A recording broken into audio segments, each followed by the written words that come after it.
Welcome to this edition of Along the Rock, brought to you by the Radar Free Press. I'm Nathan Stahr, your host, and with me today I have Lucas and Jennifer from Discover Dixon. I originally kind of wanted to just talk about a couple things you guys had going on, but then before we started taping, you were telling me about a slew of things that you've got coming up during this fall season. So I'm just going to let you go, and you can kind of give us everything that's happening. Oh, wow. Well, thanks for having us, first of all.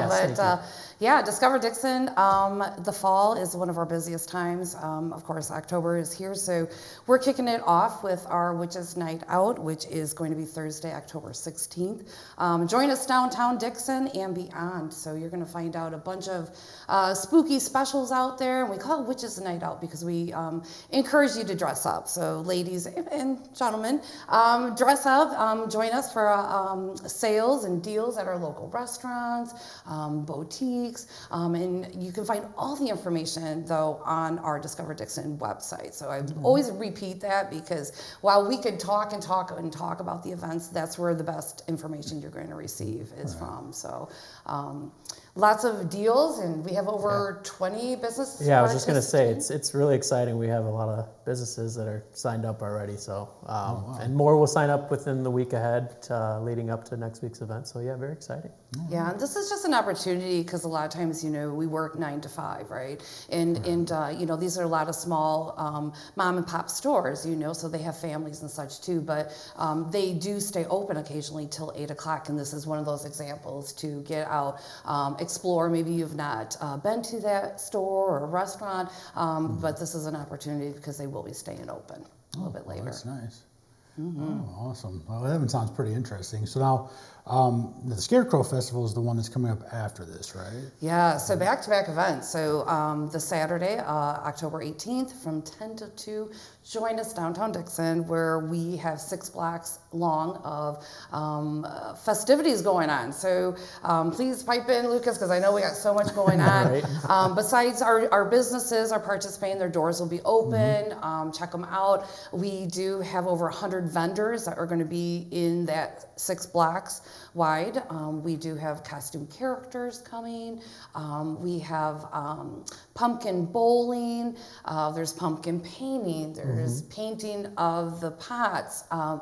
There's our Scarecrow contest. We can't forget about that. So that's a big part. That is a big part. So we normally have over 30 scarecrows that line the downtown area.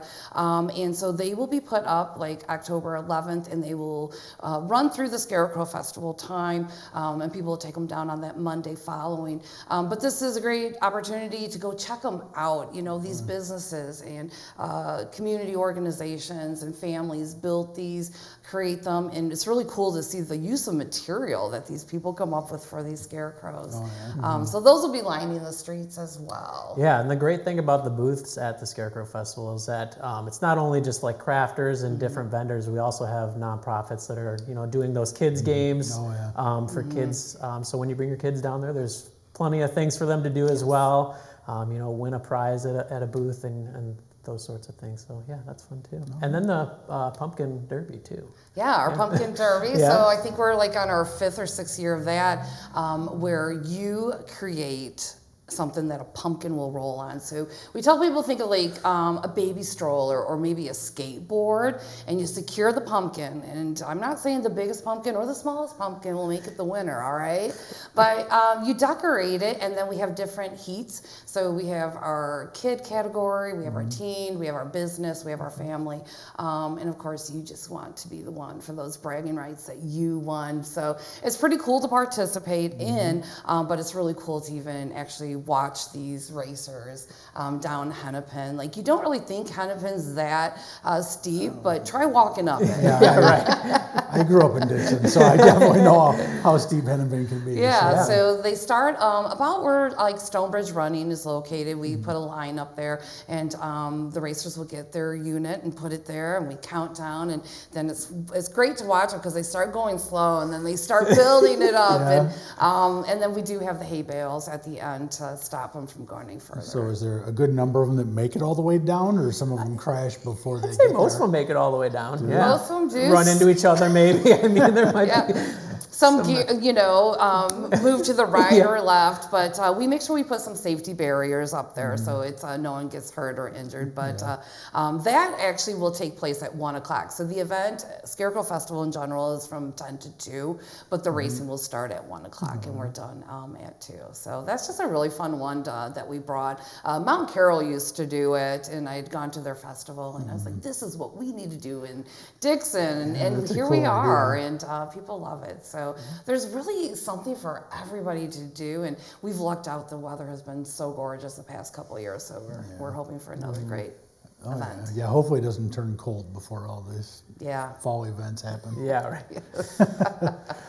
So I guess one of the other events that I know that are going on is the Treat Street Parade in Palooza. So is there anything that's going on before that, or is there that you want to talk about, or is it you want to? No, the next event after Scarecrow would be Treat Street. So last year we brought. This was last year. This is when you kind of. Yep. So we've usually had a trunk or treat event and then Treat Street. So downtown businesses also have candy and different things for the kids as well. Last year we brought back the Halloween parade, which was many years in Dixon, but had taken a break for a while. So we brought that to be part of the festivities back last year. So it's turned into a parade that goes to the trunk and treat, and then kind of falls into the Treat Street. So you visit different businesses downtown as well. And it's very fun. So is the parade for the kids to go through and to kind of show off their costumes and stuff? Yes. Okay. Yep. Yeah. So when I heard about it, I was reading about it. That's what it kind of sounded like to me.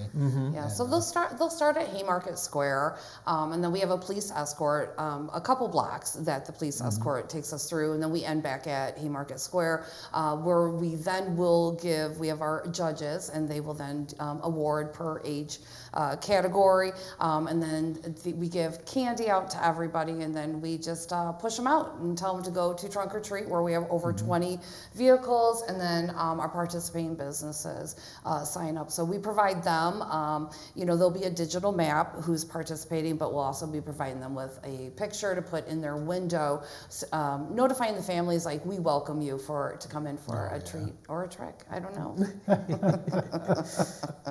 So it's a fast, fun event. So lots of candy to be given, a lot of good stuff. But I do know that some of the vendors or trunks are actually giving out other stuff, books and pencils, and it's not all candy. So it's some really cool stuff that they're coming up with. Yeah, when I was a kid, you get like a roll of pennies. Yeah, or that 1 quarter, a nickel.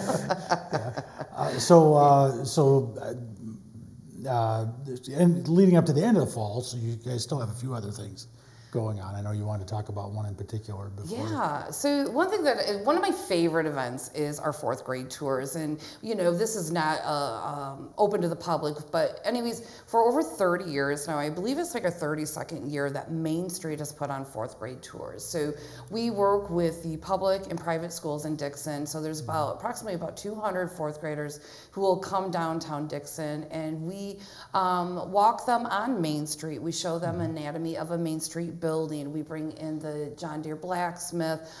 They get to go check out the old settlers cabin as well, and that's not open that often, so that's really cool that they get to see that. And a lot of the chaperones and parents haven't seen it either, so it's just really cool. But we also have Mr. Jim Dixon, who is there too and does a little presentation to each class as well. So it's just kind of cool to say, like, hey, you're going to meet a Dixon, who started all this, or a descendant of. So that's just a really cool event that we do. But beyond that, the students have an opportunity. They go back into the classroom, they continue learning, and then they have an opportunity to create a 3D project on one of the buildings they saw on the tour. And then the team goes back in there, and we then judge them, and we hand out awards. So it's just really cool that we've been able to do it all these years, and it's something that a lot of the students look forward to, the parents, the school. And then, if you're ever looking to see what one of these looks like, the best place I can tell you to go is probably Books on First, because they have a lot of models of Books on First. Because, afterwards the parents are like, what am I going to do with this? So we always tell them to reach out to the business or the building and see if they want it. But it's really cool.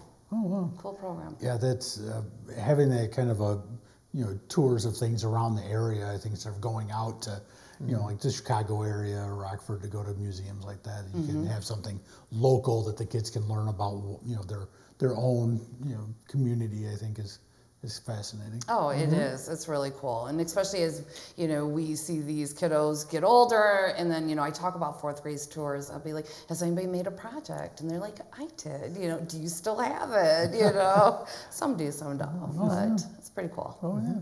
And then, so this one's a little different. It's not necessarily a public event either, but you guys are hosting, something that for Main Streets and chamber events or chamber organizations. How about you talking about that? Yeah, we are. So we're having Illinois Main Street Conference in Dixon this year. So it's very exciting. It happens, once a year, and we are the host city this year. And it's, marketing directors, events directors, mayors, economic development people for different cities and communities that are coming to Dixon to learn and see what Dixon's all about as well. So we'll be able to showcase Dixon in the community.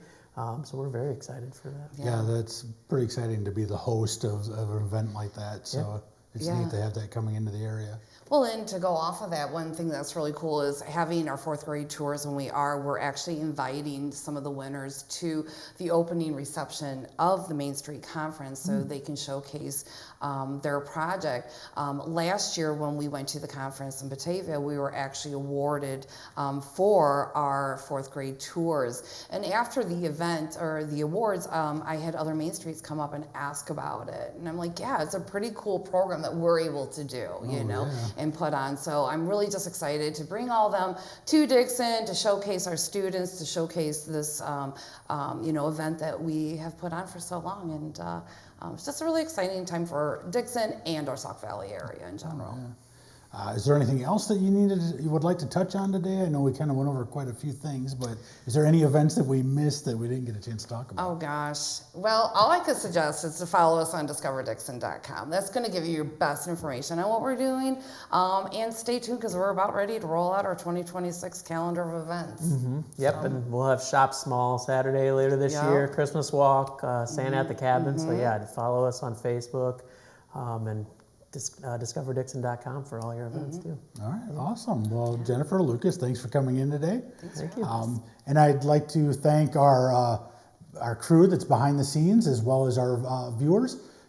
Don't forget that the Radar Free Press is free, so we do rely on likes, shares, comments, and subscriptions to keep us thriving. And if you'd like to see more videos like this, please tune in to theradar.online.